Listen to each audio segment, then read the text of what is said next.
Bonjour, aujourd'hui nous allons essayer de répondre à une question posée par Muriel dans les Yvelines concernant le fait de bien choisir ses enceintes acoustiques.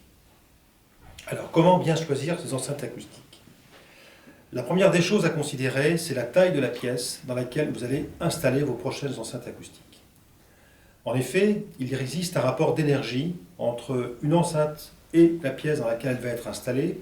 Il est par exemple totalement inutile, voire négatif, de mettre une enceinte acoustique de grande taille dans une petite pièce. Le rendu sera 9 fois sur 10 catastrophique.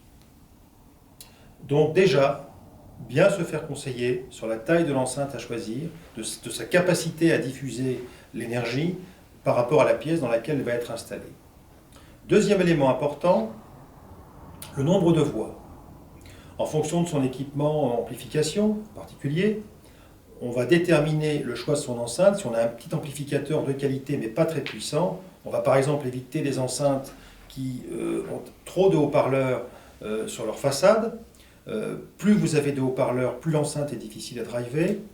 Même si le rendement est bon, il n'en demeure pas moins que c'est plus compliqué pour l'ampli. Donc adapter son amplificateur à ses enceintes, et réciproquement bien entendu.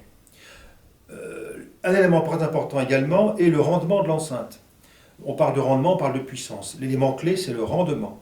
Une enceinte qui ferait 150 watts de puissance, c'est un élément d'information, mais vous ne faites pas ça, vous n'allez pas installer une enceinte haute fidélité pour faire de la sonorisation de mariage. Non. Donc c'est un critère qui est tout à fait secondaire. L'élément le plus important, c'est le rendement. Pourquoi? Parce que le rendement d'une enceinte, c'est quand vous envoyez une impulsion électrique à un haut-parleur, comment le haut-parleur va réagir. Et un rendement élevé qualifie une très grande réactivité de l'enceinte, permettant d'être associé à des haut-parleurs moins puissants, parfois plus qualitatifs musicalement, mais moins puissants, aussi très souvent moins coûteux. Donc, faire très attention au rendement, c'est une information qui se traduit en décibels. Une bonne enceinte, un bon rendement d'enceinte, moyen, considéré comme moyen, est à partir de 90 dB. Au-delà de 93-94, on considère que le rendement devient élevé, et au-delà de 95 jusqu'à 100, 110, c'est un rendement très élevé. En règle générale, les propositions commerciales aussi entre 90 et 93 dB. Mais il y a beaucoup d'enceintes qui ont des rendements extrêmement faibles. Je ne citerai pas de marque, mais c'est un choix technique qui est fait par le constructeur. Un rendement de 83 dB par exemple, 85 dB, pour une petite enceinte, une bibliothèque, mais une enceinte plus imposante, vous condamne à faire l'acquisition d'une électronique extrêmement puissante et très souvent extrêmement coûteuse, qui va vraisemblablement décevoir la majorité des propriétaires de ces enceintes, à cause du budget qu'il va falloir investir dans ces enceintes. Donc, troisième élément important, la nature des membranes. Les tweeters, quelles sont leurs technologies? À ruban, à dôme, à cône, etc. Et la nature des membranes des haut-parleurs principaux, est-ce qu'on va partir sur des membranes synthétiques, en copolymère, en polymère, en matériaux composites, en Kevlar, en céramique, en carbone, ou tout simplement en papier? Tout ceci va déterminer aussi la qualité du son, parce que vous écoutez 20 enceintes différentes, vous aurez 20 sons différents.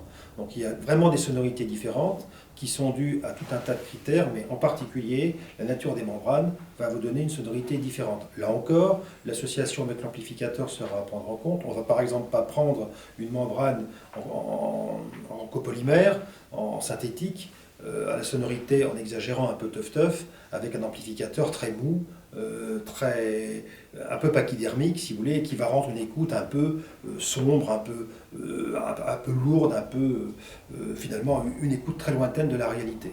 Ce sont les éléments qu'on prendra en compte lors de la sélection de son enceinte.